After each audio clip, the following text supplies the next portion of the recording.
हा अनुभव प्रत्येक आईवडिलांनी ऐकायलाच हवा। नवजात बालकाचे जन्मानंतरचे पहिले काही दिवस किती नाजूक आणि महत्त्वाचे असतात हे मी अत्यंत दुःखद प्रसंगातून जवळून पाहिलं आहे। एक आई नवजात बालकाला काही कारणास्तव तिचं स्वतःचं दूध देऊ शकली नाही।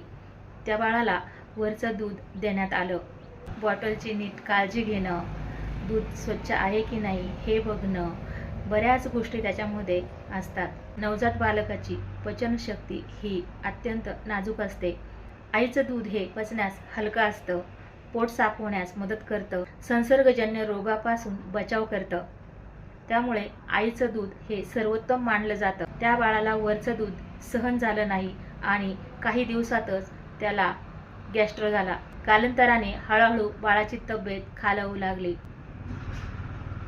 म्हणून नवजात बालकाच्या काळजीमध्ये स्वतः कोणताही निर्णय न घेता डॉक्टरांचा सल्ला घेणं खूप आवश्यक असतं। तुम्हाला अशाच नवनवीन अनुभवातून नवीन नवीन गोष्टी शिकायच्या असतील तर यूट्यूबवरील निसर्ग संस्कार चॅनल सबस्क्राईब करा आणि हा व्हिडिओ नवीन पालकांपर्यंत जरूर पोहोचवा, कारण तुमच्या एक शेअरमुळं बालकाचं आयुष्य वाचू शकतं।